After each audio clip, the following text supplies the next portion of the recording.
Well, hello and welcome back to my channel, True Talk with Erica Salee. I am Erica Salee, and I am excited about yet another conversation on this topic that I've been sharing about dating and relationships. And so for those of you who are joining me for the first time, I do want to take this opportunity to introduce myself to you.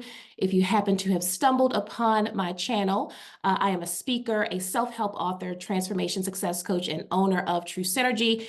And I get excited about sharing on this channel, which is intended for women to help us focus on well-being, empowerment, and of course, transformation. So I love to have these types of conversations because it is yet another opportunity to help us to move forward, to be the best versions of ourselves. And so I am honored to have a special guest with me for this conversation on dating and relationships, my good friend. I'm gonna call her Nikki, but some folks call her Nicole, Miss Nicole Rhodes, Mrs. Nicole Rhodes. We have been friends since the fourth grade. Now, I won't put years on it. Y'all can do the math if you know that we're in our 50s. But it's been a really long time. Great friendship, great memories. And when I asked her to have this conversation with me, she unequivocally said yes. And so I just want to take a few moments to give you some background on why we're even having this conversation. I have been having multiple conversations with women in different stages of relationship, whether divorced, single, never married, remarried, and just trying to navigate this thing about what companionship looks like, how to navigate the world of being single, and if you're looking for companionship and all the things that come along with that. And so I devote an entire chapter in my new book, I'm Here Now What? Finding Joy After the Storm, to this conversation. And you can find that on Amazon. I will drop the link to purchase that in the description should you choose to do so. But Nikki is with me tonight, and Nikki is a newlywed. And so I really wanted to have her just join me for conversation about love and what did it look like for you when you were just thinking about what companionship looked like for you. So I do want to be transparent and say this is your second marriage. And I'm only saying that because, you know, that's something that you freely share. So I'm not saying anything that is secret or not known. So tell me this, when you started thinking about love again, what was your initial thought? Like, did you know that you wanted to get married again? Did you have this, oh God, I don't want to do this again? Like, what was your thought about just finding companionship and marriage again? Well, first of all, thank you again for having me. uh, no, I did know that I wanted to get married again.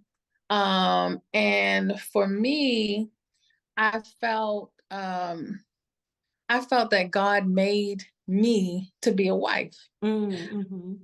So when I got married the first time, it was just with the wrong person. So for me, finding love again was really about opening myself up because it was something that I knew. I was like, when I was divorced, I was like, at some point again, I felt that my life would collide with someone that would be made just for me. Mm-hmm.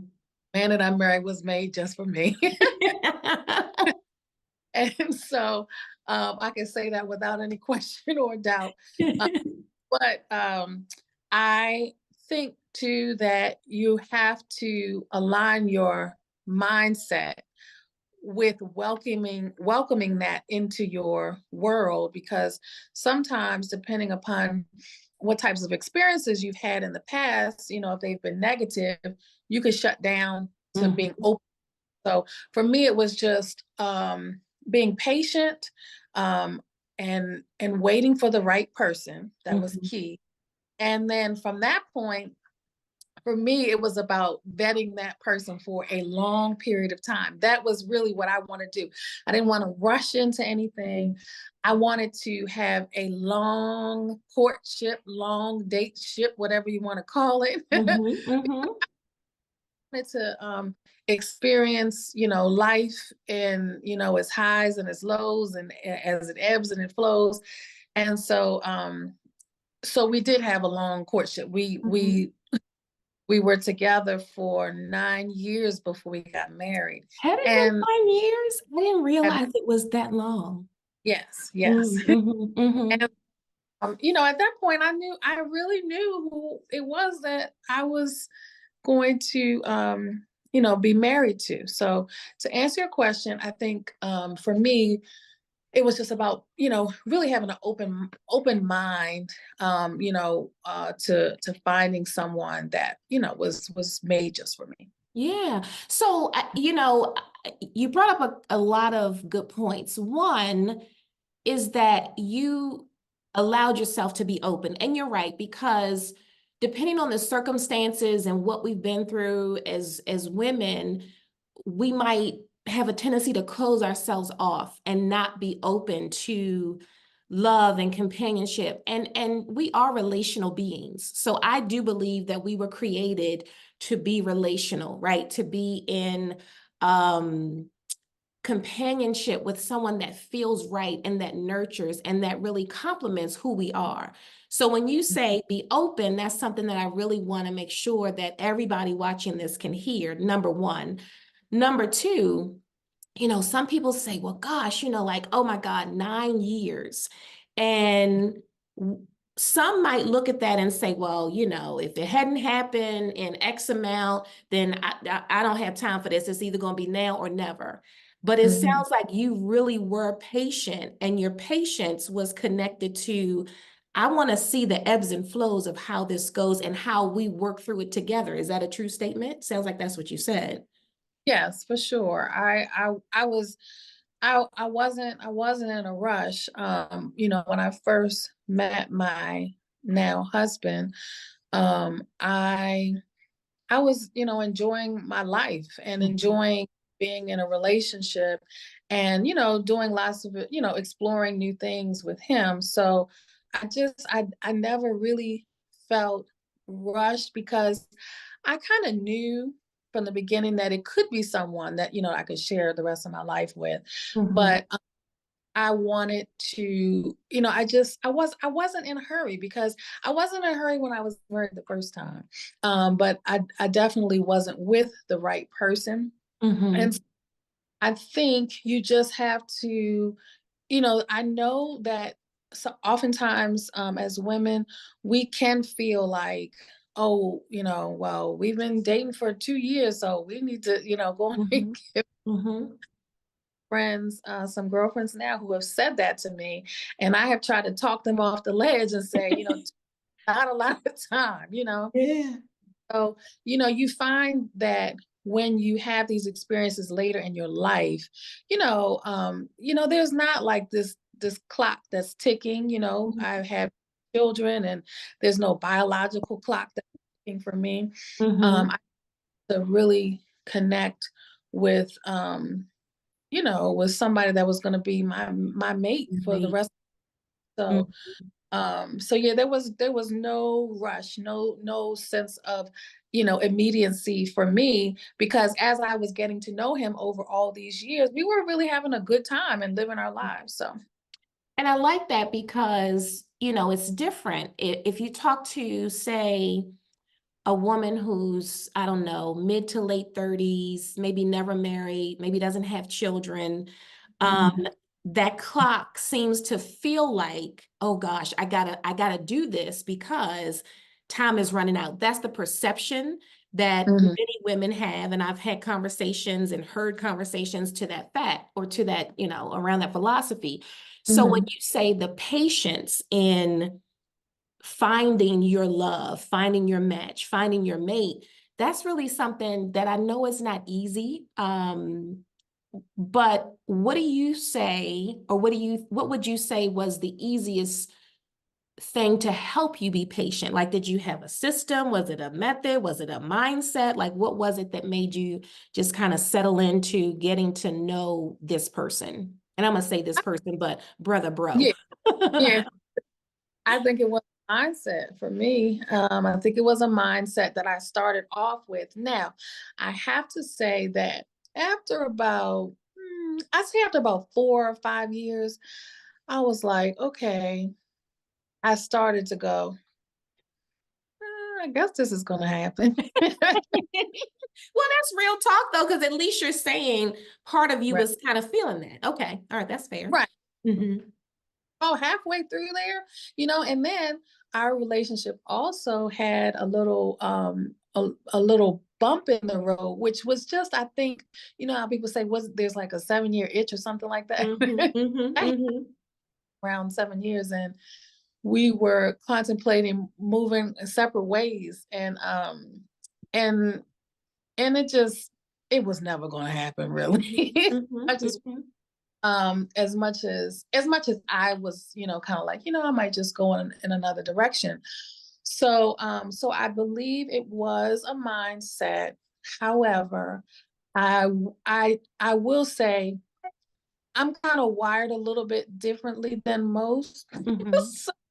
So I probably had a little more resilience than Mm. women could probably deal with. Yeah. Yeah. But I also went into it wanting a really long, like, and I'm saying courtship. A courtship is something that, happens in the very beginning. Yeah. There's probably a terminology for it, Mm-hmm. but I really You wanted wanted to, relationship, like it sounds like you wanted to like really see what, and especially because this was number two, like I can right, understand you wanted to be in a space where you could like see how is this going to be before we get to the next stage, which is fair. right. Yeah, yeah, yeah. And that's something that I wanted. I wanted something long. I wanted to be able to see all the things and learn all the, all the Mm-hmm. of this person. And I did. I mean, I did. I got to learn all of those things. And then, nobody's perfect. So there comes, pros and cons to people, Yes. Um, and not everybody can put up with our stuff, Yeah, you know. yeah. So, and it goes both ways. So you have to realize, okay, I'm not perfect. This person has to put up with me, and then I got to put up with put up with, Yes. And that's so another important point because, I have been asked multiple times from different people, oh, you think you'll ever get married again? And so on the heels of my divorce, I was just like, you know what? I'm not even thinking about that. Like, I don't want to answer that question because I'm just coming out of my marriage. And so in my mind, I thought this is, and you said it earlier, like this is a good space for me to be in, like living on my own, creating a space around me that feels good, like working on me and like really being in that space. So it was not easy for me to answer the question, especially not initially. So now I say, well, I'm not going to rule it out. But I certainly want to make sure that if I do go down that road again, literally right down the aisle, Mhm. that is right. And so Right. I'm sitting here thinking like, oh, wow, like, and I know everybody's situation is different. So when you say you all were in relationship for 9 years, that doesn't mean that's going to be the same for someone else in terms of Right. time frame. But more Mhm. important than the time frame, it is the reason why you decided to pursue it that way. And that was to be in relationship. And I keep saying this word with him because you wanted to see how to navigate certain aspects of life. And I think that's more important than putting a number of years on it to compare. And I don't want people to do that, but I think it's valid for the reason why you did it.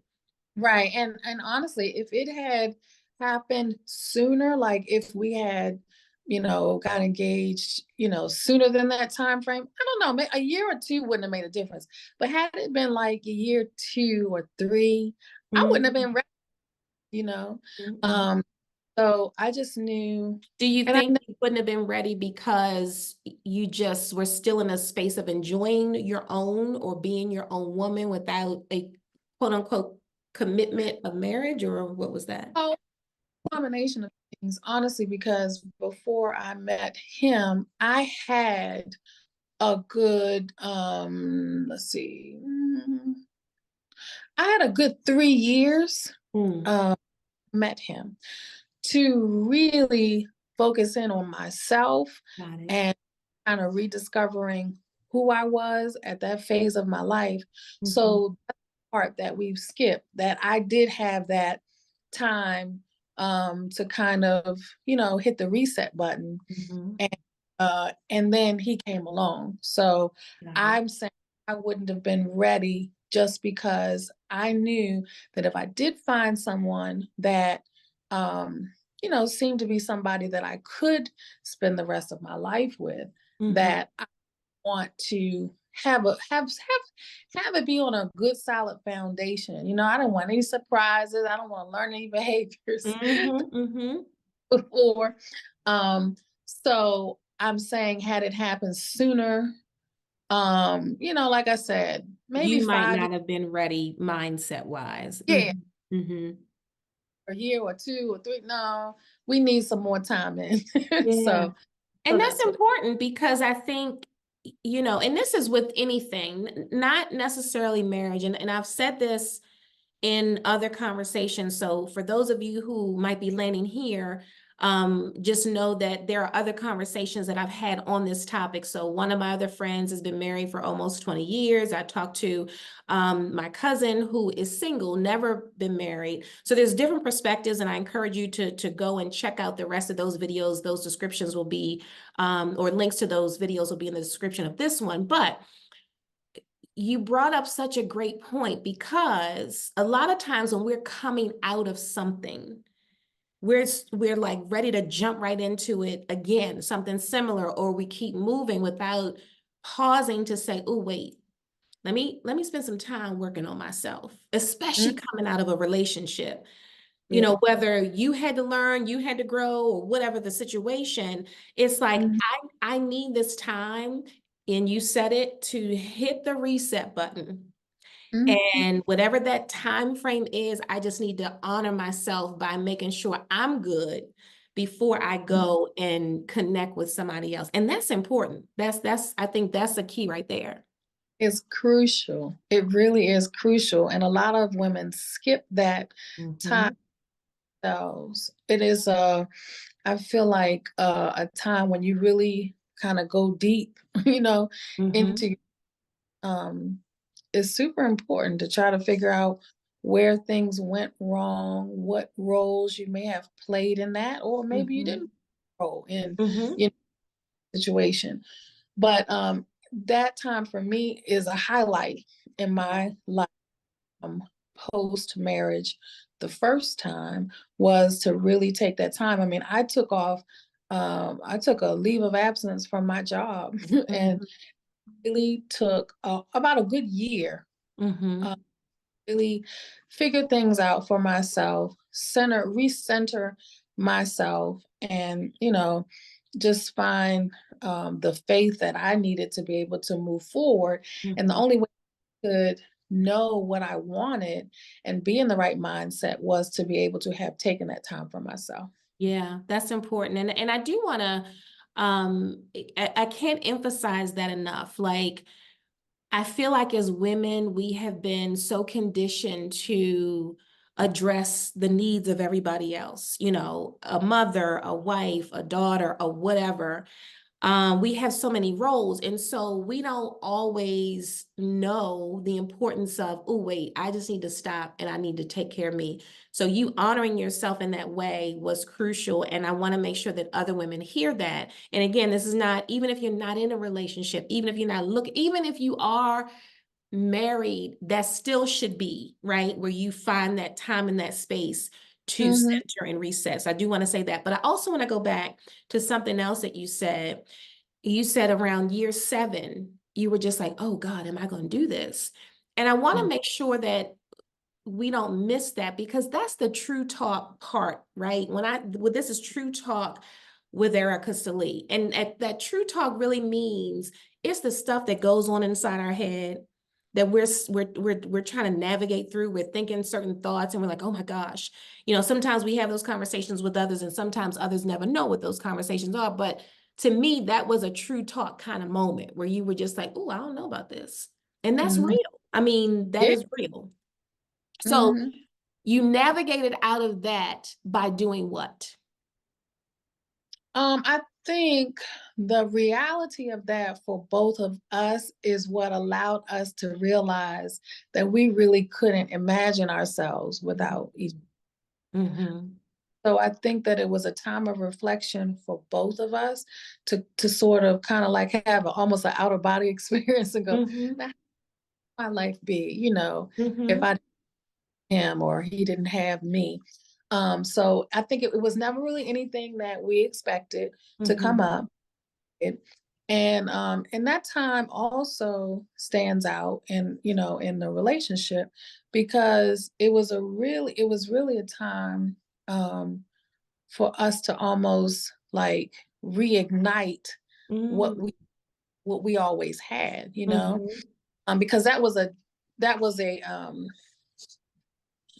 dim part Mm-hmm. of it. And Mm-hmm.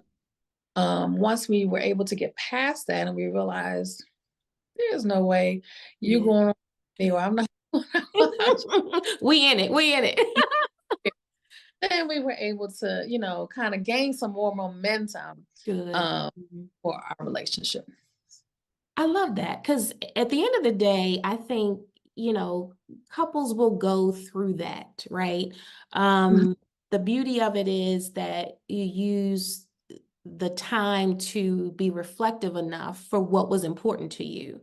Mhm. And, everybody's situation is different. So you guys figured it out. Somebody else might have come up with another solution or decision, which, depending on who you are, what you want, what's going on, then that's okay. But I'm Right. excited for you. And as we begin to wrap up, I do often think about a special moment that we shared. I was in your wedding, Mhm. and I don't want to go into the detail of it, but we had a special moment Mhm. at the reception that I will always hold true and near and dear to my heart. Um, what it said to me was that it's possible to find love and companionship. Yeah. And that was a moment that for me, sometimes when I think, oh God, I'm 53, am I starting this thing all over? And then when I'm picking up my phone and I'm scrolling through the dating apps and I'm like, what? Sometimes Right. it's frustrating. Like sometimes I literally say, goodness gracious. But when I think about that conversation, I'm like, okay, there's opportunity, there is love, there is someone designated for me. Sometimes I'm like, well, where he at? Right. But I do appreciate you imparting that into me because it's a mindset, right? And thinking about what we want and how we want to show up and what we expect. So, and what we deserve is really what that should be Yeah. included as well. Yeah. Okay, so I want to ask you one more question before we Mhm. wrap up. Mhm. And that question is, and I know you've already said it, but I just want you to kind of button it up. So for those of us who are like, oh man, companionship, like what's the golden rule that you want to leave us with to encourage us as we navigate being single and looking for companionship or waiting for, I don't, sometimes it's a challenge because I'm like looking for companionship makes it feel like, oh, I'm looking all the time and I gotta find, and that's not what I mean, but I'm Mhm. trying to say. Okay.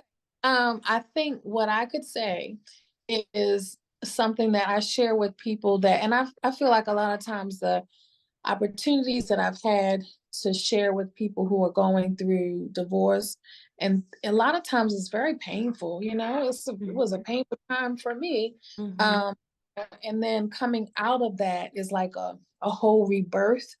And so I feel like a lot of times the conversations that I've had with other women about this has been, I mean, 100% divine, like divinely orchestrated for me to talk to certain people about these things.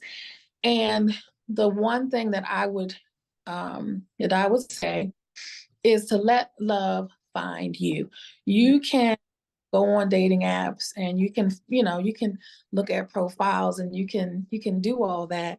But you have to be in the right place to allow love to find you. Mhm. I think that oftentimes women get caught up in trying to find it, you Mhm. know? Mhm. And if you just have some faith and set back and just let things happen, let life happen organically, love Mhm. will it will find you. And so that's something that I feel is something that I had to rearrange my thinking for, Yeah. because there was a time before I met my husband that I was in that space where I was like, like, who's it gonna be, and Mhm. meeting different people. And it wasn't until I really dropped that way of thinking and was like, you know what? I trust God. I know that there's someone out there for me. I'm waiting for that Mhm. person. So Mhm. Yeah. that's That's good. That is good because sometimes, we can get, and I think I've gotten to the point where, and I'm not gonna sit here and say that there aren't times when I'm like, oh, it's Friday night. It'd be nice to go out with somebody. But yeah. I realize that I am less consumed with that thought, right? And so Mhm. when you say let love find you, to me, what I hear is just kind of release some things and just let God work in and through. Yeah. And, mhm. Some of that angst that we have, because I had it, especially you talk about Friday nights, I'd be like, oh, especially like the weather was nice, and you'd be like, oh, Mhm. and sometimes you have to take yourself out too, Yes, that never, part. yeah, that opportunity might, there might be something there for you that you didn't even know about. So Mhm. it's, just a matter of kind of letting go of all of that and, just embracing what's out there. Yeah, yeah. No, that's good. This is a conversation we could probably continue to have because there's so much, so many layers to it.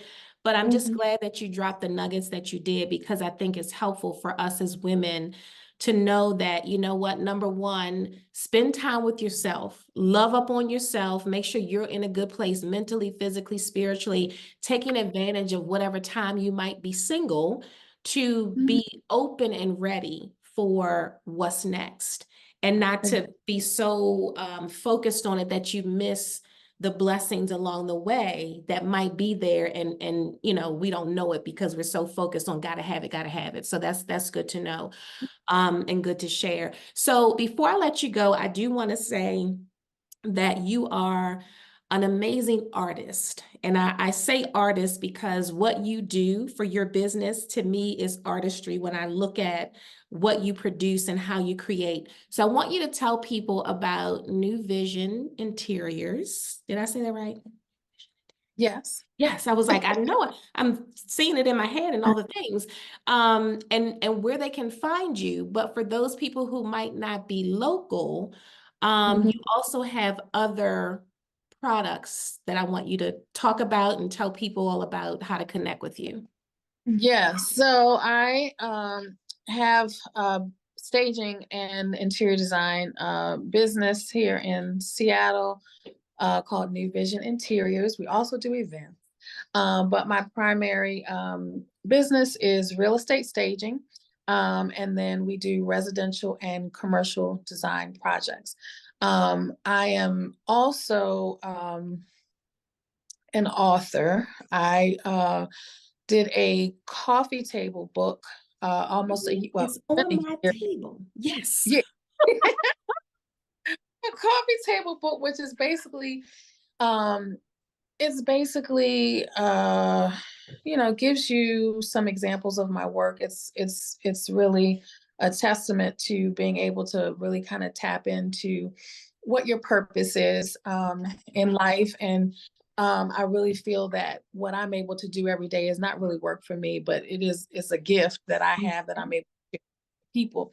So I do have a coffee table book, which I was able to self-publish a year ago called Purpose by Design, which is available on Amazon as well as Barnes and Noble. Super, super proud of that project just because it was so much work to Yeah. get it done. But listen, Um, I want to get it because I want to make sure people see it. So this is live and it's gonna be how it's gonna be, but I need people to see. So just 1 second. okay.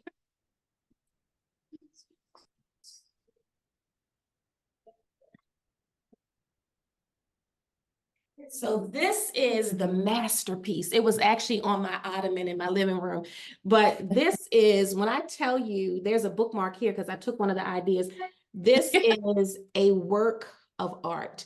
So I will drop the link to purchase on Amazon. And if you make sure I have the link to purchase on Barnes and Noble, it is absolutely, it's amazing. I mean, there's so much in here, just your artistry. You can get some ideas, even if you're looking to like freshen up your space. So if you're not in the Seattle, Washington area and you want to support, I will drop the link in the description of this video. And hey, you might be able to just get some ideas. You won't be able to craft it exactly like she does, but at least you can kind of, get some fresh perspective on some space. Yeah. Okay. And so then go ahead. I'm sorry. No, I was just saying, one of the things that we're participating in a lot more this year is taking on design projects that are in other parts of the country. So this year in particular, I have 4 design projects. I have one in Chicago, I have one in Phoenix, Arizona, I have one in Charlotte and Atlanta that I'm embarking upon now to travel to start to get those projects underway. So if you happen to purchase the book and you see something you like or you like my style, you can inquire, and you never know when I'm going to be in your neck of the woods. So that's something starting to do, is put a little new vision in other parts of the country as well. I love it, love it. So I am going to put not just the link to purchase your book, but I also will add your social media handles as well, so that people can connect with you, because like you said, you never know where you may pop up and how they can really be connected with you. So I am going to say thank you again. I do appreciate this conversation. I do want to ask those of you who are watching to subscribe to the channel. Be sure to drop a comment. Let us know if there was something in this conversation that resonated with you. Please do also share the channel out and then turn the notification bell on so that you are in the know when brand new videos are uploaded. Again, this is True Talk with Erica Salee. I do invite you to come back and be a part of the conversations, the inspiration, the empowerment that will be shared on this channel for every woman who is ready to transform herself into the best version of herself. So with that being said, I look forward to seeing you all again real soon. Until I do, take care of yourselves and yes, be well.